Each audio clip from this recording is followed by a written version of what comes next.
Welcome to star TV. ముందుగా headlines చూద్దాం.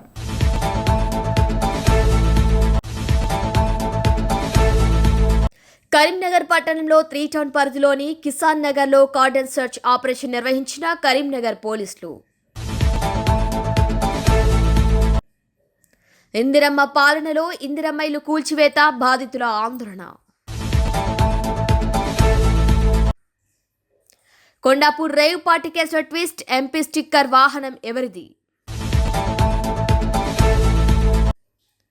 కాళేశ్వరంపై justice Ghosh నివేదిక రెడీ.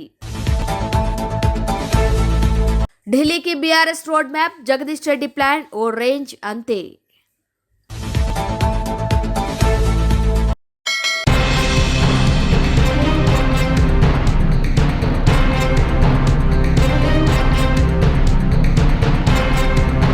పాలకొల్లు మండలం తిల్లపూడి సొసైటీ అధ్యక్షులుగా కామిశెట్టి రంగారావు ప్రమాణ స్వీకారం చేశారు. ఈ కార్యక్రమానికి నర్సాపురం ఆర్డీఓ దాసిరాజు మరియు పాలకొల్లు తహసీల్దార్ దుర్గా కిషోర్ ముఖ్య అతిథులుగా పాల్గొన్నారు. ముందుగా ఆర్డీఓ దాసిరాజుగా జ్యోతి ప్రజ్వలన చేసి ఈ కార్యక్రమాన్ని ప్రారంభించారు. ప్రమాణ స్వీకారం చేయించారు. ఆర్డీఓ దాసిరాజు మాట్లాడుతూ ముందుగా ప్రమాణ స్వీకారం చేసిన త్రిసభ్య కమిటీకి శుభాకాంక్షలు తెలియజేశారు. అధ్యక్షులు రంగారావుని మంత్రి నిమ్మల రామానాయుడు ఆశీస్సులతో ఎన్నుకోవటం జరిగిందని, అధ్యక్షులు వారి కుటుంబ గ్రామ అభివృద్ధికి ఎంతో కృషి చేస్తుందని, సొసైటీకి చక్కటి సేవలు అందించాలని, సొసైటీని లాభాల బాటలో నడిపించాలని, రైతులకు సరైన సేవలను నిష్పక్షపాతంగా అందించాలని, గ్రామస్తులందరూ కూడా ఈ సొసైటీ అభివృద్ధికి సహకరించాలని, మీ అధ్యక్షులు కూడా సొసైటీ అభివృద్ధికి సహాయ సహకారాలు అందించాలని ఈ సందర్భంగా వారు కోరారు. మరి ప్రమాణ స్వీకారం చేశారంటే అది డాక్టర్ నిమ్మల రామానాయుడు గారి యొక్క కృషి వల్లే, ఆయన యొక్క ఆశీస్సుల వల్లే. మరి ఇక్కడ ఉన్న ఏ మొక్క నాటినా అది చాలా పెద్ద వృక్షంగా ఎదుగుతుంది. ఎందుకంటే ఈ నేలలో అటువంటి చేవ ఉంటుంది. అదేవిధంగా ఈ మొక్కల్ని పెంచేటువంటి ఒక కాపరి మరి డాక్టర్ నిమ్మల రామానాయుడు గారు ప్రతి ఒక్కరు ఎదగాలని, తన చుట్టూ ఉన్న ప్రజలందరూ కూడా పచ్చగా ఉండాలని, అందరూ ఎదగాలని నిస్వార్థంగా సేవ చేసే వ్యక్తుల్ని ఎంచుకుంటారు. ఆయన లాభాపేక్షలు లేకపోతే ఇతర ఆపేక్షలు ఉన్నవారిని ఆయన ఎంచుకోడు. మరి ఇక్కడ అయ్యప్ప నాయుడు గారు వాళ్ళ కుటుంబం చాలా పెద్ద ఎత్తున గ్రామ అభివృద్ధి కృషి చేస్తున్నారు.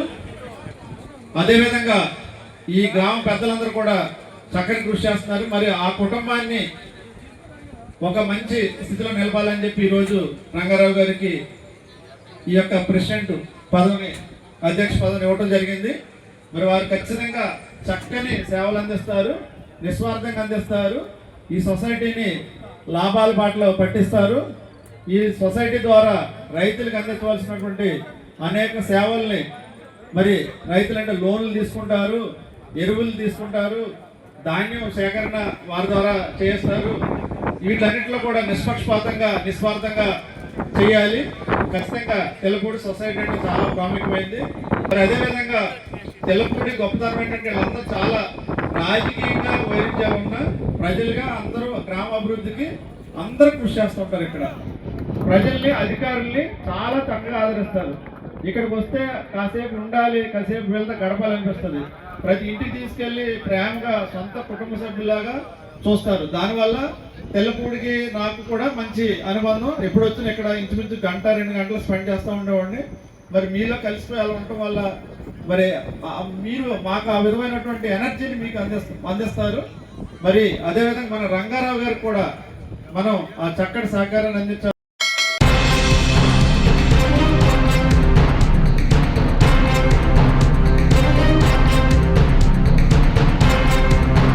కాళేశ్వరం ప్రాజెక్టు అవకతవకలు, అవినీతిపై ప్రభుత్వం ఏర్పాటు చేసిన జస్టిస్ పీసీ ఘోష్ కమిషన్ తన నివేదికను రెడీ చేసింది.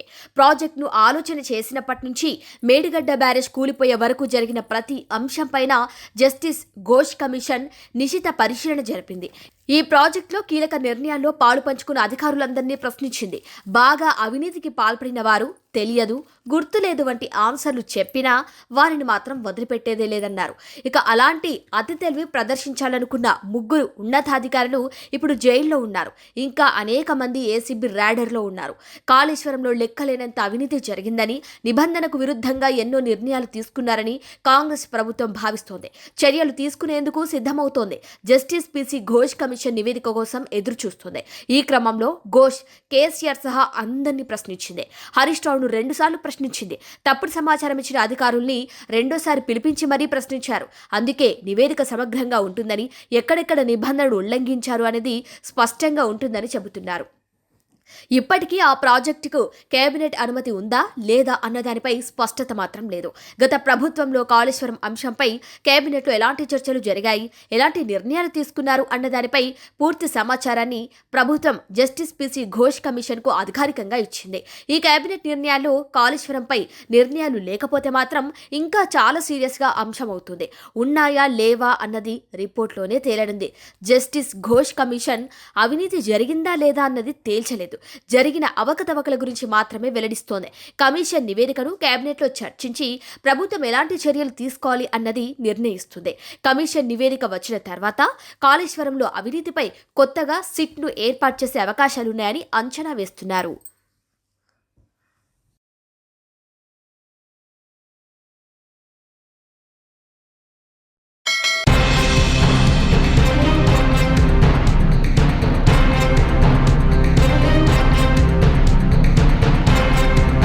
తిరుపతి జూ పార్క్ రోడ్డులో చిరుత 2-వీలర్పై వెళ్తున్న వారిపై దాడి చేసింది. శుక్రవారం రాత్రి ఈ సంఘటన చోటు చేసుకుంది. అరవింద్ ఆసుపత్రి వద్ద రాత్రి 12 గంటల సమయంలో చిరుత కనిపించిందని వాహనదారులు తెలిపారు. 2-వీలర్పై దాడి చేసిన విజువల్స్ వెనుక వైపు వస్తున్న కారు కెమెరాలో రికార్డయ్యాయి.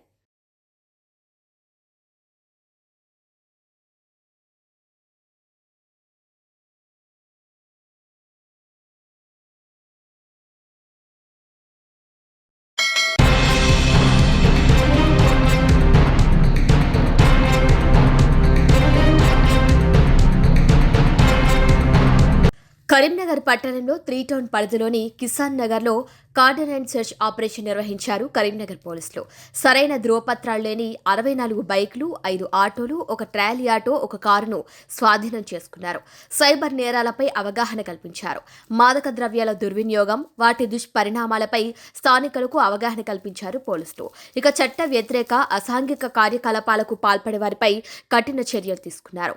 శాంతి భద్రతలకు విఘాతం కల్పించే వ్యక్తులపై సమాచారం అందించాలని సూచనలిచ్చారు. ఇది ఏముందో చూద్దామని చెప్పేసి అట్లా చూసే క్రమంలో ఏమైతుంది, ఇప్పుడు గతంలో దొంగతనాలు ఎట్లయితుండే, ఎవరో దొంగలు వస్తుండే, ఇంట్లో మనం దాచిపెట్టుకునే తీసుకొని పోతుండే, ఇంట్లో డబ్బులు ఉంటే పోయేటి.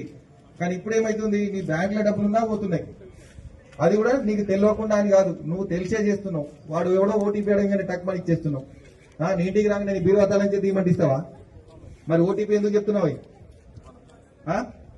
నీకు బ్యాంకులో లోన్ ఇస్తారని, మనకి ఇల్లు ఉన్నా లేకున్నా, భూమి ఉన్నా లేకున్నా ఎవడన్నా బ్యాంక్ వాడు వచ్చి నీకు 10 లక్షలు 20 లక్షలు లోన్ ఇస్తారా? అదే వాడు ఫోన్లో చెప్పగానే నాకు 10 లక్షలు వస్తున్నాయి, నేను తీసుకుంటా, వాడికి నేను కట్టకున్నాయి కాదు, వాడు నేను ఎక్కడ ఉంటాను వాడికి తెలుసా అని అనుకుంటారు. అదే క్రమంలో ఏం జరుగుతుంది, నీకు 5 లక్షలు లోన్ ఇస్తా అంటాడో లేదా 2 లక్షల లోన్ నీ తాహత్ను బట్టి. అట్లా అనేసరికి సరే నేను వీడికి తిరిగి కట్టేది లేదు కదా అని చెప్పేసి నువ్వు ఫస్ట్ 1000 కట్టు, 2000 కట్టు, నీకు ఆ ఫీ కట్టాలి, ఈ ఫీ కట్టాలి, అడిషనల్ ఫీజు, నీకు ఆల్రెడీ లోన్ శాంక్షన్ అయిందని నీకు మెసేజ్ పంపిస్తాడు, నువ్వు నిజంగానే శాంక్షన్ అయిందని చెప్పేసి నువ్వు కూడా సంబరపడతావు. అదే క్రమంలో ఏమైతుంది, ట్యాక్స్లని అవ్వని ఇవని దాదాపు వాడి నీ దగ్గర 5 లక్షల లోన్కు 10 లక్షల లోన్కు వాడి నీ దగ్గర దాదాపు 1 లక్ష దాకా నీ దొబ్బేసిన తర్వాత గప్పు నీకు అర్థమవుతుంది, అరే నాకు ఈ పైసలు వస్తలేవు, ఉన్నాయి నయ్యే పోతున్నాయి అని చెప్పేసి. అవునా? ఇది జరుగుతున్నది, ఇంకా అది నీ దాకా రానట్టున్నది. నీ దాకా వచ్చినప్పుడు నీకు తెలుస్తుంది. ఇటువంటి ఎవరు నమ్మొద్దు. నీకే బ్యాంకుడు లోన్ ఇయ్యడు, ఆన్లైన్ లో లోన్లు అనేది లేదు. ఇంకొకటి అట్లా లోన్ ఎవడు ఇస్తలేడు కదా, అట్లా అని చెప్పేసి లోన్ యాప్ అని చెప్పేసి ఇంకో యాప్ కూడా ఉంది, దాంట్లో పోతురు పోయేసి 500 1000 రూపాయలు. ఇటువంటి వాళ్ళకి ఏమవసరం అయితే సాయంత్రం ఇంత తాగాలనుకుంటారు, ఏదో అనుకుంటారు. ఇక నాకు ఎవడు పైసలు ఇస్తలేనప్పుడు 500 కదా, 1000 రూపాయలే కదా, నేను మళ్ళా 2-3 రోజుల తర్వాత కడతాను అనుకుంటాడు. 500 1000 రూపాయల లోన్ తీసుకున్నందుకు వాడు ఏమైతుంది అని అంటే, నువ్వు తర్వాత 3 రోజులకు కడతావు, కట్టిన తర్వాత కూడా వాటిని వదిలిపెట్టాడు. మనం ఏదైనా యాప్ డౌన్లోడ్ చేసుకోవాలనుకుంటే ప్రతిదీ కూడా అలో అని కొట్టాల్సి వస్తుంది. నీ కాంటాక్ట్స్ కి అలో, గ్యాలరీకి అలో, నీ రికార్డ్కి నీ లొకేషన్కి ప్రతి దానికి అలో అని కొడితేనే నీకు వాడు యాక్సెస్ ఇస్తాడు. నీ యాక్సెస్ ఇచ్చిన తర్వాత ఏం చేస్తాడు, నీ ఫోన్లో ఉన్న డేటా అంతా వాడు తీసుకుంటాడు.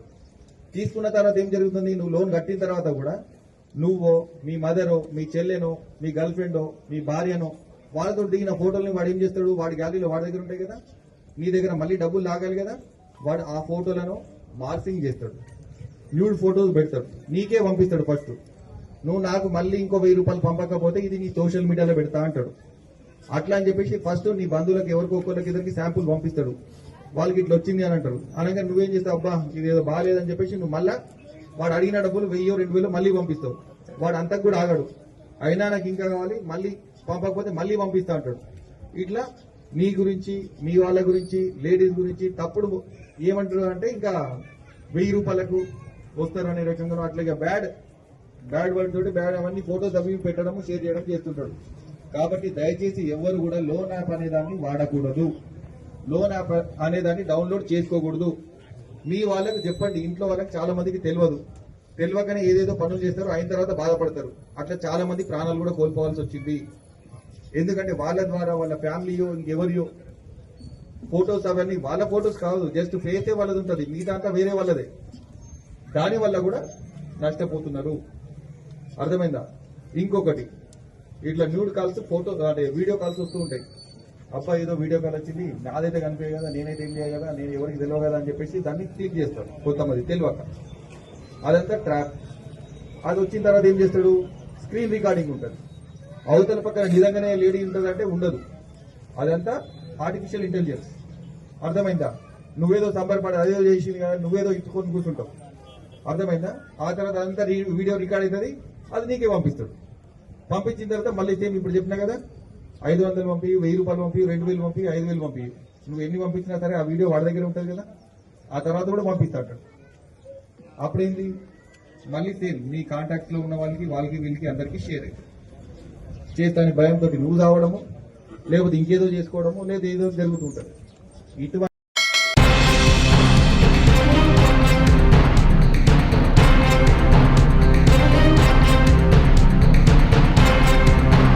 ఒక్కసారి ఓడిపోయామని లోక్సభలో ప్రాతినిధ్యం లేకుండా పోయిందని బీఆర్ఎస్ ఏమాత్రం కంగారు పట్టం లేదు. పూర్తి స్థాయిలో ఆత్మవిశ్వాసంతోనే ఉంది. భారత రాష్ట్ర సమితి అనే పేరును మళ్లీ తెలంగాణ రాష్ట్ర సమితి అని మార్చాలని కూడా అనుకోవటం లేదు. ఢిల్లీ వరకు పోవటానికి తమ వద్ద రోడ్ మ్యాప్ సిద్ధంగా ఉందని మాజీ మంత్రి జగదీష్ రెడ్డి నిర్మోహమాటంగా చెబుతున్నారు. అందరూ అతిశయోక్తి అనుకుంటున్నారు, కానీ ఆయన మాత్రం చాలా సీరియస్ గా ఈ కబుర్లు చెప్పారు. ఓ టీవీ ఛానల్ కు సండే ఇంటర్వ్యూ ఇచ్చిన జగదీష్ రెడ్డి తమ జాతీయ ప్రణాళికల్ని వివరించారు. మళ్లీ హైదరాబాద్ నుంచే ప్రారంభిస్తామని, ఢిల్లీలో గాంధీనగర్ వరకు పట్టు సాధిస్తామని ప్రకటించారు. బీఆర్ఎస్ పుట్టిందే భారతదేశం కోసమని ఆయన స్పష్టం చేశారు. తెలంగాణ కోసం మాత్రమే కాదని, భారతదేశం కోసమని కేసీఆర్ ఖచ్చితంగా ప్రధాని అవుతారని నమ్మకం వ్యక్తం చేశారు. ఈసారి ఢిల్లీలో ప్రభుత్వ ఏర్పాటుకు పెద్ద పాత్ర పోషించి చూపిస్తామన్నారు. మొదట కర్ణాటక, మహారాష్ట్ర మీదుగా గుజరాత్ చేరుకుంటామని, అక్కడి నుండి రాజస్థాన్ మీదుగా ఢిల్లీ వెళ్తామని తమ రోడ్ మ్యాప్ వివరించారు. ఎంపీ, యూపీ మీదుగా హర్యానా వెళ్లి జగదీష్ రెడ్డి రోడ్ మ్యాప్ ప్రకటన, ఆయన సీరియస్నెస్, చెప్పిన వైనం, ఆ జర్నలిస్టు అంత సీరియస్ గా చర్చ నడిపిన తీరుతో బీఆర్ఎస్ ఎంత సీరియస్ గా ఈ ప్రణాళిక విషయంలో ఉందో అర్థం చేసుకోవచ్చు అంటున్నారు. రెండోసారి గెలిచిన తర్వాత కేసీఆర్ జాతీయంగా తమ పార్టీని బలోపేతం చేసేందుకు చాలా చర్యలు తీసుకున్నారు. మూడోసారి గెలిచి ఉంటే ఈ పార్టీకి జగదీష్ రెడ్డి ప్లాన్లు అమలు చేసేవారేమో, కానీ ఓటమితో ఆగిపోయింది. ఈసారి గెలిచిన తర్వాత ఇదే ప్లాన్ అమలు చేస్తారో ముందే చేస్తారో చూడాల్సి ఉంది.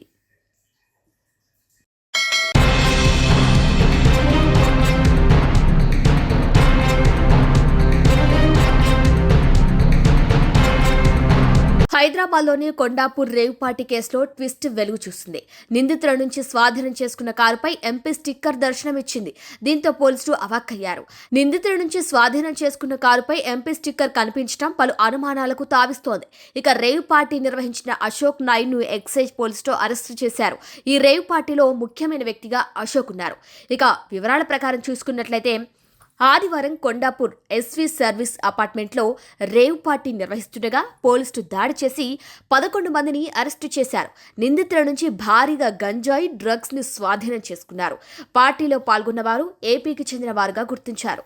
విజయవాడకు చెందిన నాయుడు అలియాస్ వాసు, శివం నాయుడు కొంతమంది అమ్మాయిలను తీసుకొచ్చి యువకులతో ఎంజాయ్ చేస్తున్నారు. వీరిని ఎస్టీఎఫ్బి టీం పట్టుకుంది. ఆ తర్వాత షెల్లింగంపల్లి ఎక్సైజ్ స్టేషన్లో అప్పగించినట్లు సిఐ సంధ్య తెలిపారు. వీరి వద్ద నుంచి 2 కేజీల గంజాయి, 50 ఓజీ కుష్ గంజాయి, 11.57 గ్రాముల మ్యాజిక్ మష్రూమ్ డ్రగ్స్ ను స్వాధీనం చేసుకున్నారు. 6 కార్లు, 11 సెల్ ఫోన్లు స్వాధీనం చేసుకుని 9 మందిని అరెస్టు చేశారు. అయితే వీకెండ్ సందర్భంగా ఈ రేవ్ పార్టీని అశోక్ నాయుడు నిర్వహించినట్టుగా పోలీసులు తేల్చారు. రేవ్ పార్టీ సందర్భంగా 2 కార్లను సీజ్ చేశారు పోలీసులు. అందులో ఒక ఫార్చునర్ కారుకు లోక్సభ ఎంపీ స్టిక్కర్ ఉండటం ఇప్పుడు చర్చనీయాంశంగా మారింది. ఆ కారులో ఎవరొచ్చారు? ఆ ఎంపీ పేరేంటి? ఆయనే వచ్చారా లేక ఆ కారులో ఆయన బంధువులు ఎవరైనా వచ్చారా అన్న అంశాలపై పోలీసులు దర్యాప్తు చేస్తున్నారు.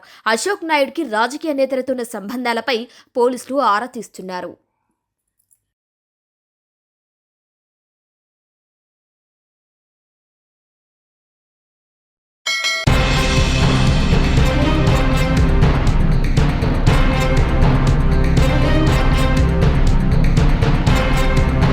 జగిత్యాల జిల్లాలో ఇందిరమ్మ అర్బన్ కాలనీలో అర్ధరాత్రి ఇండ్లు కూల్చివేసిన సంఘటన చోటు చేసుకుంది. రాత్రికి రాత్రే ప్రోక్లైన్లతో కూల్చివేశారు మున్సిపల్ అధికారులు. ఇక లబ్ధిదారులు తీవ్ర ఆందోళన వ్యక్తం చేస్తున్నారు. అసలు ఎలాంటి నోటీసు ఇవ్వకుండా కూల్చివేయడంపై ఆగ్రహం వ్యక్తం చేస్తున్నారు. తెల్లవారుజామున పెద్ద ఎత్తున ఇండ్లను నేలమట్టం చేశారు మున్సిపల్ సిబ్బంది. కాంగ్రెస్ పాలనలో ఇందిరమ్మ ఇండ్ల కూల్చివేత జరిగింది.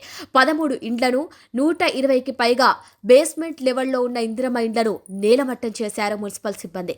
ఇక ప్రజావాణిలో తమ గోడును వెళ్లబోసుకుంటున్నారు బాధితులు. తక్షణమే తమకు న్యాయం జరగాలని కోరుతున్నారు. ఇక ఆ బాధితులతో మా ప్రతినిధి ప్రవీణ్ కుమార్ మాక్ లైవ్ లో మరింత సమాచారం అందిస్తారు.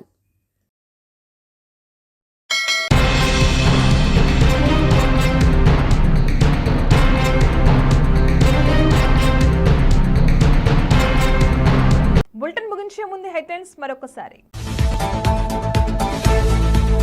కరీంనగర్ పట్టణంలో 3 టౌన్ పరిధిలోని కిసాన్ నగర్ లో కార్డన్ సెర్చ్ ఆపరేషన్ నిర్వహించిన కరీంనగర్ పోలీసులు. ఇందిరమ్మ పాలనలో ఇందిరమ్మ ఇల్లు కూల్చివేత, బాధితుల ఆందోళన. కొండాపూర్ రేవ్ పార్టీ కేసులో ట్విస్ట్, ఎంపీ స్టిక్కర్ వాహనం ఎవరిది? కాళేశ్వరంపై జస్టిస్ ఘోష్ నివేదిక రెడీ. ఢిల్లీకి BRS road map, Jagadish Reddy plan ఓ రేంజ్ అంతే. Bulletin updates, keep watching Star TV.